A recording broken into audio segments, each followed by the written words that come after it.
Bismillah wa salati wa salam ala nabiyyina Muhammad wa ala alihi wa sahbihi ajma'in. Donc, Inch'Allah ta'ala, après une petite absence, dans Thalathat al-Usul, les trois principes, les trois fondements, Inch'Allah, nous allons reprendre là où on s'était arrêté. Taïb. Donc on avait expliqué dans le cours précédent, et la chose la plus énorme, la plus immense qu'Allah subhanahu wa ta'ala a interdit, c'est le polythéisme. C'est le polythéisme. Donc on a expliqué ça avec Sheikh Al-Fawzan dans le cours précédent. Maintenant nous allons reprendre. Et wa huwa da'watu ghayri ma. Donc le polythéisme, c'est quoi? C'est d'invoquer, c'est-à-dire d'adorer autre qu'Allah avec lui. Autre qu'Allah avec Allah subhanahu wa ta'ala. Donc Sheikh Al-Fawzan, hafidhahullah, il va nous expliquer cela. Na'am. Donc le polythéisme, comme c'est mentionné dans le Matn, la parole de Cheikh al-Islam Muhammad ibn Abdul Wahhab rahimahullah, c'est d'invoquer autre qu'Allah avec Allah. Cheikh al-Fawzan nous dit ceci est la définition du polythéisme. Ceci est la définition du polythéisme. Donc entre parenthèses, en ce qui concerne la définition du polythéisme, les savants, selon les savants, il y a plusieurs définitions. La définition du polythéisme, il y a beaucoup de définitions, il y a plusieurs définitions.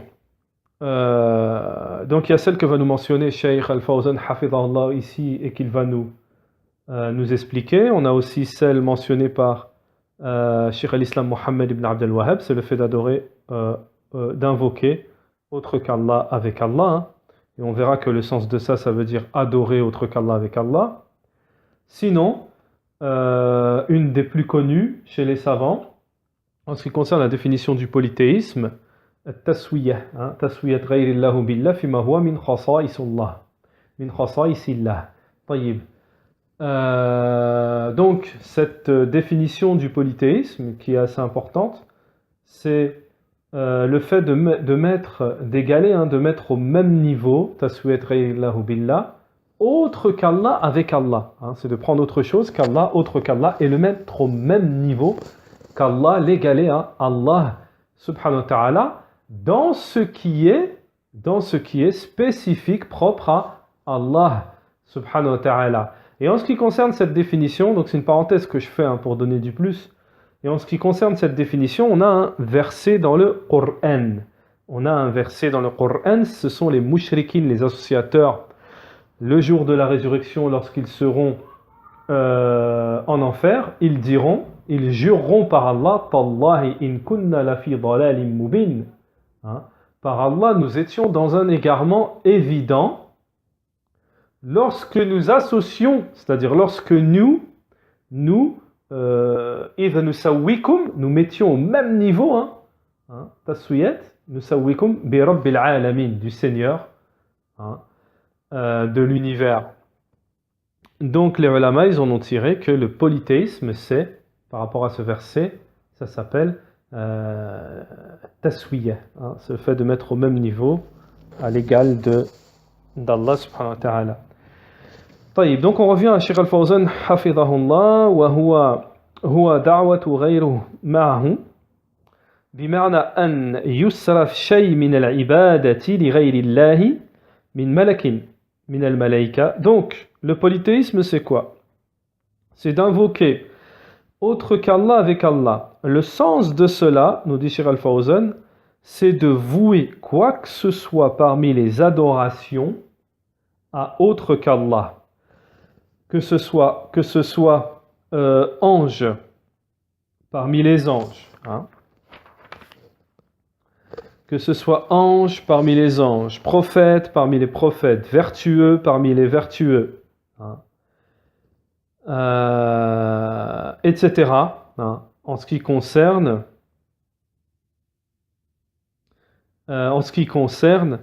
les créatures. hein. فمن صرف شيئا من العبادة لغير الله فهذا هو أعظم ما نهى الله عنه. Donc, celui qui voue quoi que ce soit des adorations à autre qu'Allah, ça c'est la chose la plus grande hein, que Allah subhanahu wa ta'ala, la plus immense hein, qu'Allah subhanahu wa ta'ala a interdit, et c'est ce que l'on nomme, ce que l'on appelle, c'est cela, nous dit Shaykh Al-Fawzan, le polythéisme, le shirk. Donc, ici on a la définition, plutôt l'explication du tawhid. On a aussi l'explication du polythéisme. Pourquoi ? Parce que il y a par là des gens qui expliquent le tawhid autre que par son explication. Et qui expliquent le polythéisme par autre que son explication. من الناس من يقولون إن الشرك هو الشرك في الحاكمية. طيب. Il y a des gens qui disent que le polythéisme, c'est le polythéisme dans le jugement. Et cela, nous dit Shaykh Al-Fawzan, est apparent. Hein. Cela se produit, hein, est apparent maintenant, avec désolement, nous dit Shaykh Al-Fawzan. Le jugement, par autre que ce qu'a fait descendre Allah subhanahu wa ta'ala, est un genre parmi les genres de polythéisme, qui se nomme le polythéisme dans l'obéissance. Il n'y fait aucun doute, il n'y a aucun doute que l'obéissance à la créature dans le fait de rendre licite ce qu'Allah a interdit et d'interdire ce qu'Allah a rendu licite, ceci est un genre de polythéisme.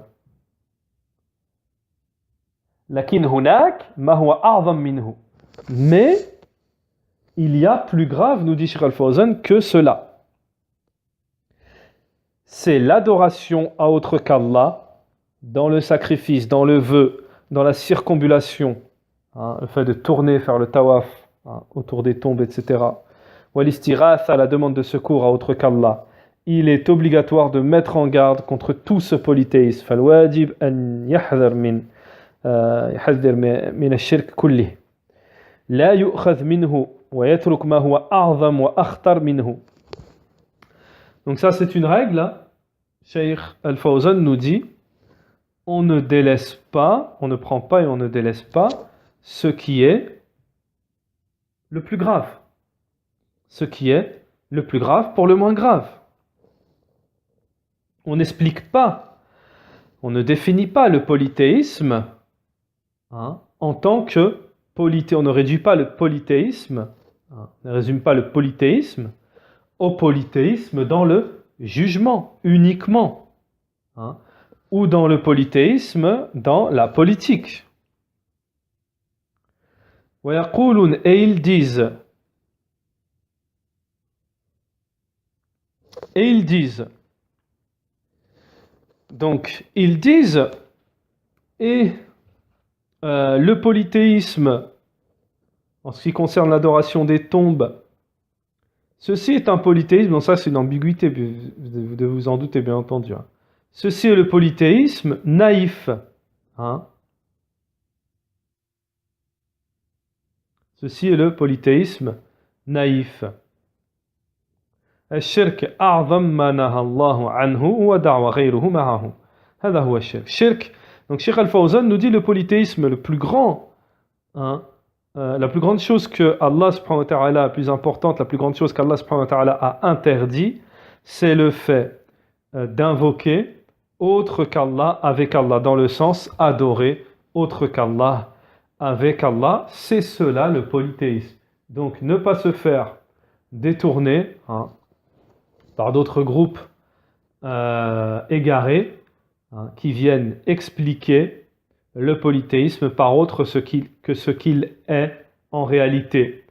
Parmi ceux qui détournent la définition, la réalité du polythéisme, il y en a qui disent, nous dit Cheikh Al-Fawzan, et parmi ceux-là, il y en a qui disent le polythéisme, c'est d'aimer la vie mondaine et les biens mondains. Donc, Cheikh Al-Fawzan nous dit l'argent, les biens, ja'alahu Allahu mahbouban hubban tabi'iyyan. Donc, Allah subhanahu wa ta'ala a rendu les biens, tout ce qui est bien mondain, aimés, mais faisant partie de l'amour naturel, et Cheikh Al-Fawzan, hafidhahullah, nous donne le dalil, dans le Coran pour venir appuyer cela, bien entendu, Donc, sourate 89, verset 20. وَتُحِبُّونَ الْمَالَ حُبًّا جَمًّا Sourate Al-Fajr, verset 20, et aimer les richesses d'un amour sans borne.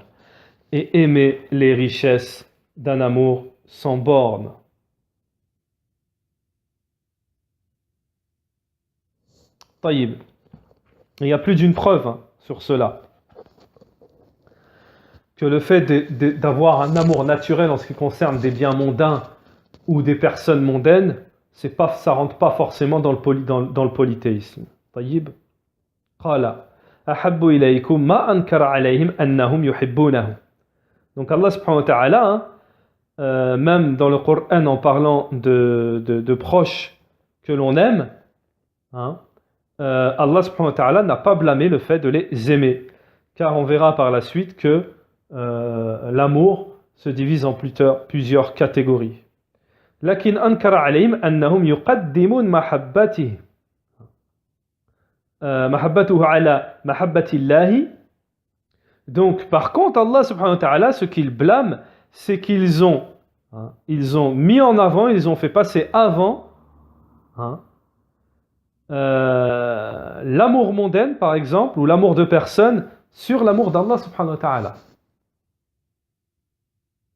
Donc je répète, Cheikh Al-Fawzan nous dit l'amour des biens, de l'argent, des biens mondains, ce n'est pas du polythéisme, car cela fait partie de l'amour naturel. Les gens ont besoin de biens mondains, d'argent, et ils aiment cela. L'amour des biens mondains n'est pas du polythéisme, car il fait partie des choses que l'on aime et qui sont profitables, utiles, et par lesquelles les gens profitent de ces choses-là. Mais ceux qui disent, ces gens-là, qui disent que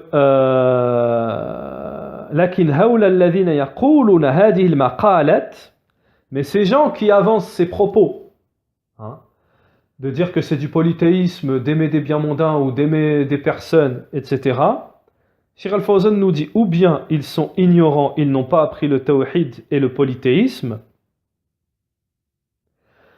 ou bien ils sont détournés et ils veulent détourner les gens de la réalité pour les attirer dans ce sur quoi eux ils sont.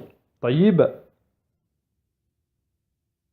Ensuite, Cheikh Al-Fawzan, hafidhahullah, nous dit et c'est Allah qui est le plus connaisseur des buts, du but des gens en gros, de ce que les gens ont dans le cœur. L'important, nous dit Cheikh Al-Fawzan, hafidhahullah, c'est que cela n'est pas du polythéisme. Le fait d'aimer des biens ou d'aimer des personnes, cela n'est pas du polythéisme. Le polythéisme, c'est l'invocation, l'adoration à autre qu'Allah, avec Allah. Ou alors, le fait de vouer quoi que ce soit parmi les adorations à autre qu'Allah, subhanahu wa ta'ala, comme le sacrifice, le vœu, l'invocation, la demande de secours, la demande d'aide, le fait de se diriger, la peur, l'espérance et toute autre adoration. Donc c'est cela le polythéisme qui fait partie, qui est le plus grand, le plus immense, le plus grand péché. Da'watu ghayruhu ma'ahu. C'est invoquer, adorer autre qu'Allah avec Allah subhanahu wa ta'ala. Li'anna ad-du'a huwa a'zam anwa'. Pourquoi? Alors pourquoi on dit invoquer Parce que l'invocation est le plus grand genre. Le plus grand genre d'adoration, c'est parce que l'invocation est le plus grand genre d'adoration. Comme le dit Allah subhanahu wa ta'ala, lahu da'watul haqq walladhina yad'una min dunihi la yastajibuna lahum bi shay'. Taïb, surat Ar-Ra'd, verset 14. Donc c'est la sourate Ar-Ra'd, verset 14, c'est-à-dire la sourate le tonnerre, sourate numéro 13, verset 14. À lui l'appel de la vérité, ceux qu'ils invoquent en dehors de lui ne leur répondent d'aucune façon, semblable à celui qui étend ses deux mains vers l'eau pour la porter à sa bouche, mais qui ne parvient jamais à l'atteindre. L'invocation des mécréants n'est que vanité. L'invocation des mécréants n'est que vanité. Fad'u Allah, et invoque Allah d'un culte exclusif, même si cela est détestable auprès des mécréants. Cheikh Al-Fawzan, Surat Al-Ghafir, verset 14, Cheikh Al-Fawzan Hafidhallah nous dit, l'invocation à autre qu'Allah, c'est le polythéisme, celui qu'Allah a interdit et qu'aussi son messager a interdit. Qu'Allah et son messager ont interdit. Tandis que ces parties que prennent, ces petites parties que prennent des gens en disant que cela est du polythéisme, comme nous l'avons indiqué précédemment, cela n'est pas le cas. Lakin yuqal inna ba'daha juz min ash-shirk. Mais ils disent, il est dit que certaines sont une partie du polythéisme, mais il y a, donc on dit que certaines font partie du polythéisme, mais il y a plus dangereux et plus important que cela. Car le polythéisme a des formes différentes. Et certaines sont plus graves, que d'autres, qu'Allah nous en protège. Bardu ashaddu min ba'd, wa iyadun billah. Qawluhu, والدليل قوله تعالى واعبدوا الله ولا تشركوا به شيئا. Et ensuite nous continuons dans le matn, la suite de la parole de Cheikh al-Islam Muhammad ibn Abdul Wahhab rahimahullah. والدليل قوله تعالى, donc le dalil de l'interdiction du polythéisme, c'est le verset de Surat An-Nisa, Surat An-Nisa les femmes, verset 36. Où Allah subhanahu wa ta'ala nous dit, et adorez Allah et ne lui associez quoi que ce soit dans la négation, et ne lui associez rien. قُلْنَا إِنَّ الدَّلِيلَ عَلَى أَنَّ أَعْظَمَ مَا أَمَرَ اللَّهُ بِهِ هُوَ التَّوْحِيدُ قَوْلُهُ. Donc nous avons dit, Cheikh Al-Fawzan, après ce verset nous dit, nous avons dit que la preuve sur le fait que la plus grande, la plus immense chose qu'Allah a ordonnée, c'est le tawhid, la parole d'Allah subhanahu wa ta'ala, et adorer Allah, et ne lui associer quoi que ce soit. Puis, Allah ta'ala dans le verset a mentionné de suite, Cheikh Al-Fawzan nous dit, puis Allah subhanahu wa ta'ala a mentionné le reste du droit. Il a commencé par l'unicité et il a terminé par l'interdiction du polythéisme. Je réitère le verset. Je relis le verset wa'budullaha wa la tushriku bihi shay'a, et adorer Allah et ne lui associer quoi que ce soit. Donc Allah subhanahu wa ta'ala a commencé par l'ordre du tawhid et il a terminé par l'interdiction du polythéisme. Voilà ce que nous dit Cheikh Al-Fawzan.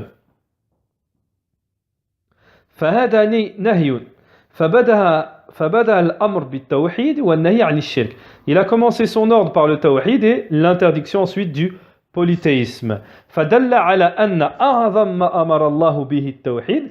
Cela nous indique que la plus énorme, la plus immense, la plus grande chose qu'Allah subhanahu wa ta'ala ait ordonnée, c'est le tawhid, c'est donc l'unicité d'Allah subhanahu wa ta'ala. Et la plus grande chose qu'Allah subhanahu wa ta'ala ait interdit, c'est le polythéisme. لأن الله بدأ بذلك. Pourquoi? Parce qu'Allah subhanahu wa ta'ala a commencé par cela. ولا يبدأ سبحانه إلا بالأهم فالأهم. Donc Allah subhanahu wa ta'ala ne commence par ce qu'il y a de plus important. هذا وجه الدلالة من الآية. Donc ça c'est l'argumentation. On a donné, Cheikh Al-Fawzan ici nous a donné l'argumentation par rapport, l'argumentation du verset. L'argumentation de notre verset. Taïb. Donc voilà, ça c'est l'argumentation du verset. Donc il y a une petite sourdine, je ne sais pas si vous entendez. Donc pour ceux qui entendent, une petite musique, donc c'est pas chez moi, il y a un camion de glace qui passe. Et voilà, ça fait de la musique. Taïb. Donc nous continuons la parole de l'auteur, rahimahullah. Nous continuons la parole de l'auteur, rahimahullah. Al-usul al-thalatha allati tajibu ma'rifatuha. Les trois principes, les trois fondements qu'il est obligatoire de connaître. Le premier fondement, la première base qu'il est obligatoire de connaître, c'est la connaissance d'Allah le Très-Haut. C'est la connaissance d'Allah subhanahu wa ta'ala le Très-Haut. Donc on a fini pour le moment ici en ce qui concerne l'explication du tawhid dans le sens général et du polythéisme. Et maintenant on passe à la suite du matn lorsque nous dit risala rabi'a usul al-thalatha allati tajibu ma'rifatuha. Asl al-awwal, donc les trois fondements qu'il est obligatoire de connaître. Le premier fondement, la première base, c'est la connaissance, c'est connaître Allah subhanahu wa ta'ala. Et l'auteur nous dit, donc pour bien suivre, c'est bien d'avoir le matn, la parole du cheikh. Nous on fait l'explication, mais là on est en train de citer la parole de l'auteur et ensuite on explique. Donc là je suis encore dans la parole de l'auteur. Lorsqu'il t'est dit, donc la parole de l'auteur, et lorsqu'il t'est demandé quels sont les trois principes, les trois bases, les trois fondements qui te sont obligatoires de connaître, tu réponds, tu dis la connaissance, ma'rifatul abdi rabbahu, la connaissance que le serviteur connaisse son Seigneur, wa dinahu wa nabiyahu Muhammadan sallallahu alayhi wa sallam, que le serviteur connaisse son Seigneur, sa religion et son prophète Mohammed sallallahu alayhi wa sallam. Donc on va expliquer, Cheikh Al-Fawzan il va nous expliquer, hafidhahullah, partie par partie. Donc déjà ici, on a commencé par parler de al-usul, on a commencé par parler de base, de fondement. Donc al-usul al-thalatha, usul ici, base en arabe usul, c'est le pluriel de asl. C'est le pluriel de asl. Wal asl, donc le pluriel, c'est-à-dire qu'ici nous avons le singulier en arabe, on dit asl. Al-usul, jam' asl. Wal asl ma yubna alayhi ghayru. Donc, qu'est-ce qu'une base? Donc cela est mentionné aussi par Cheikh Al-Uthaymin dans son explication de Thalathat al-Usul. Qu'est-ce qu'une base? La définition d'une base. Qu'est-ce qu'une base? Une base, c'est une chose sur laquelle vient se construire une autre chose.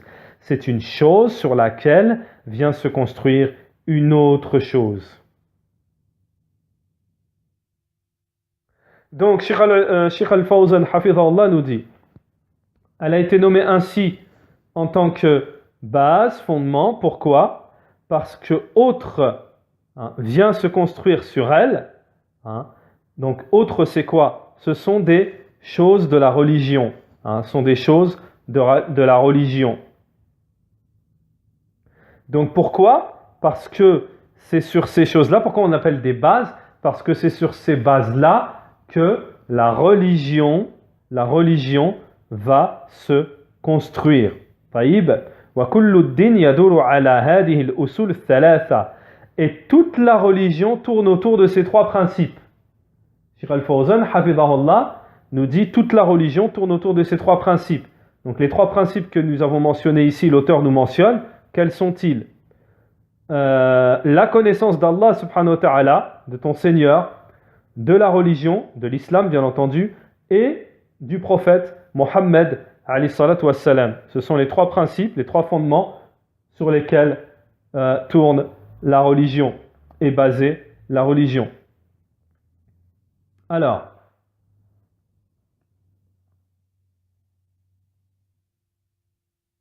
donc, la première, c'est la connaissance d'Allah subhanahu wa ta'ala, la connaissance du serviteur de son Seigneur, le serviteur qui doit connaître son Seigneur.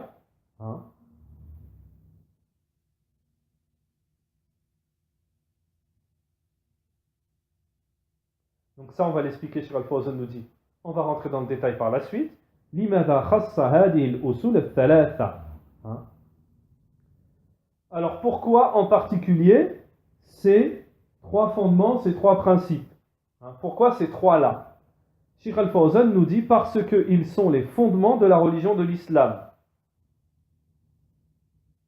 Et aussi, attention, très important, parce que ce sont les questions dont le serviteur sera questionné, sur lesquelles le serviteur sera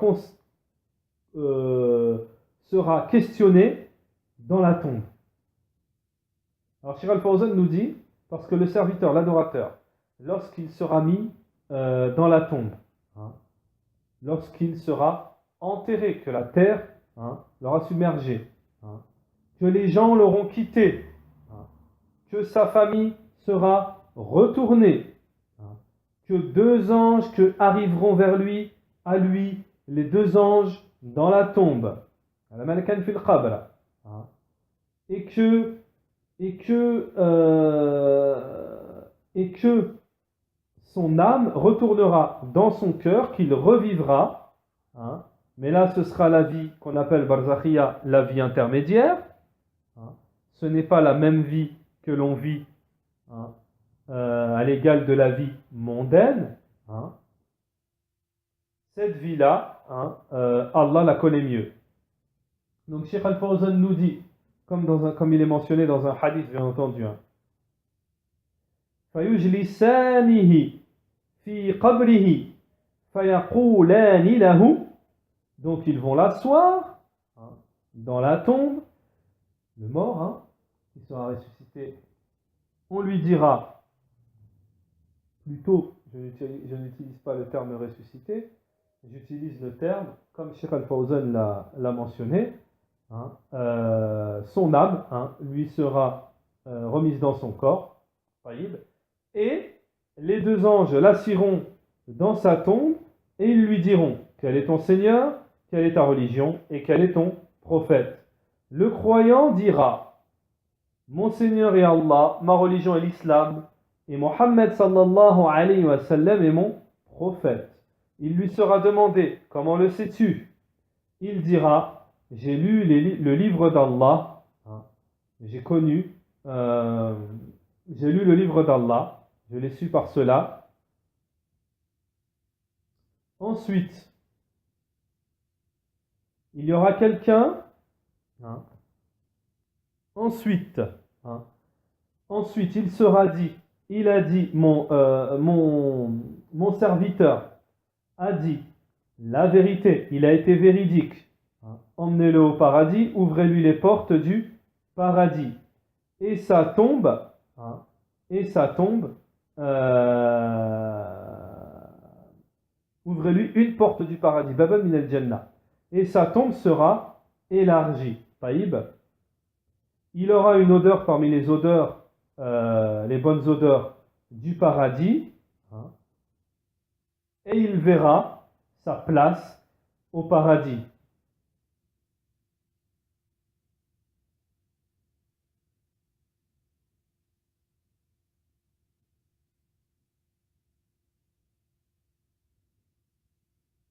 Alors, tandis que celui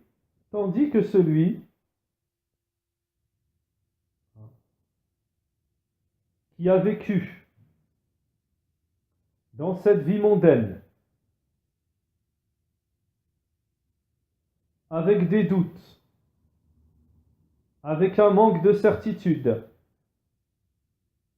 et même s'il appelait à l'islam, il prétendait plutôt l'islam, s'il avait des doutes, hein, en ce qui concerne la religion d'Allah, comme les hypocrites, hein,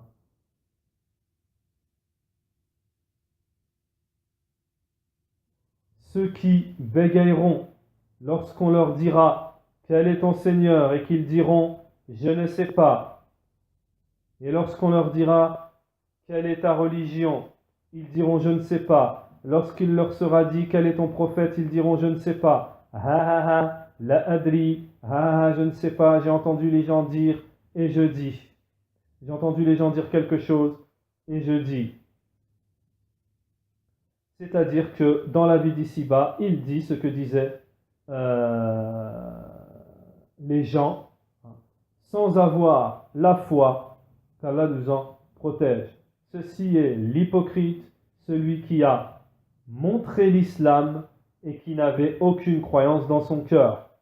Il a montré, hein, l'islam aux gens pour un intérêt mondain. Fayaqul fi dunya rabbi Allah, dans la vie mondaine, dans la vie d'ici-bas, il disait mon Seigneur est Allah, hein, alors qu'il n'y croyait pas, hein, alors que son cœur, hein, blâmait, rejetait cela, wa iyadun billah, qu'Allah nous en préserve. Il dit la religion, ma religion c'est l'islam, alors qu'il n'était pas croyant, il ne croyait pas à l'islam et son cœur rejetait cela. Il dit mon prophète est Mohammed alayhi salam, alors qu'il ne croit pas au messager, au message de Mohammed alayhi salam dans son cœur, pardon. Innama yaqul bilisanihi faqat. Il le disait uniquement par la langue, uniquement avec sa langue. Hada huwa al-munafiq, donc c'est ça l'hypocrite. On dit de lui, hein, donc il sera frappé avec une barre de fer, comme tout le monde le sait.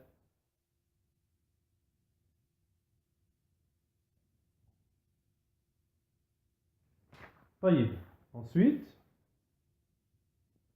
فإذا قيل لك من ربك فقل ربي الله الذي ربني ورب جميع العالمين بنعمه. Donc là, contrairement, donc l'hypocrite, le mécréant, etc., contrairement au croyant, hein, il sera dit de lui, ce serviteur a menti, hein, cet esclave a menti, hein, ouvrez-lui la porte une porte de l'enfer, qu'Allah nous en protège. Hein. Donc,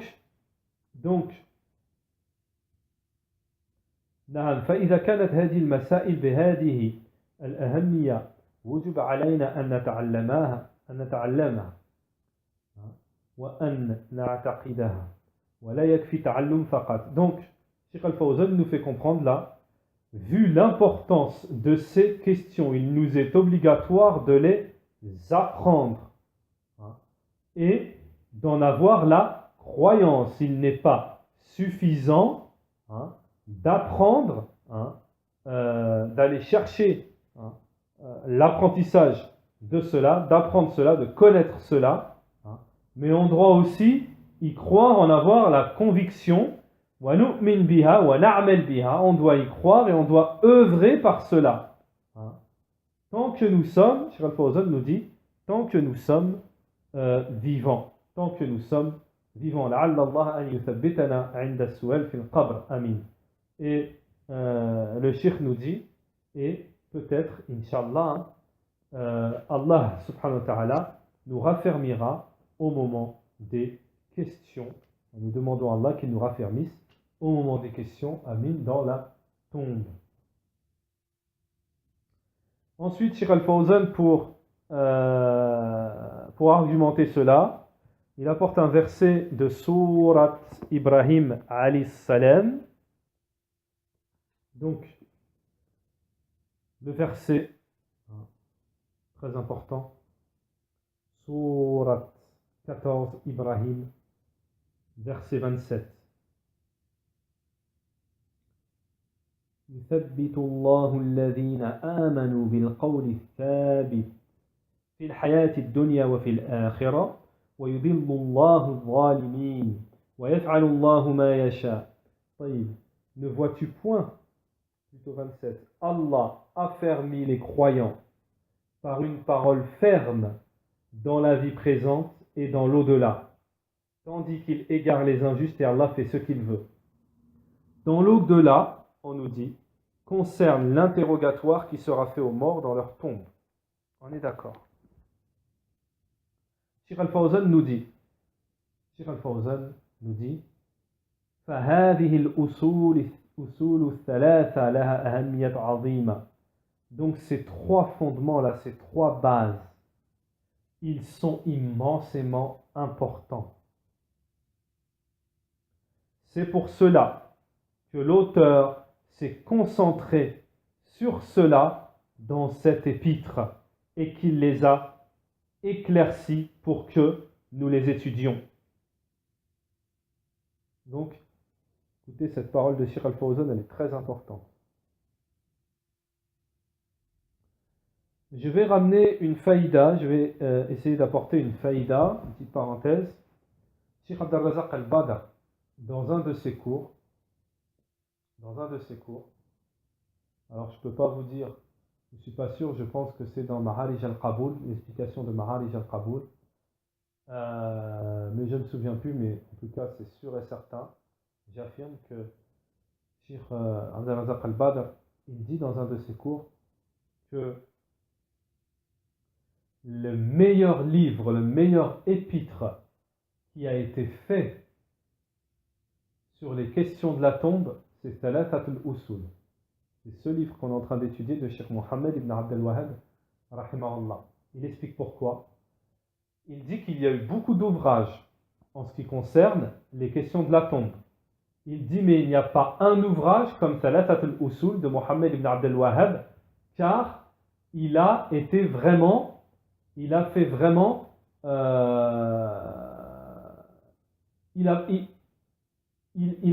un résumé que sur ça. Ça englobe vraiment les trois questions de la tombe. C'est vraiment spécifique aux trois questions de la tombe. Donc très important. Et comme nous le dit Cheikh Al-Fawzan, d'ailleurs, ça rejoint la parole de Cheikh Al-Fawzan, Hafizallah, qui nous dit ces trois fondements sont immensément importants. C'est pour cela que l'auteur, Cheikh Mohammed ibn Abdel Wahhab, s'est concentré dessus dans son épître et qu'il a éclairci pour qu'on puisse les étudier. Donc ça rejoint la parole de Cheikh Abdel Razak Al-Badr, hafidahullah.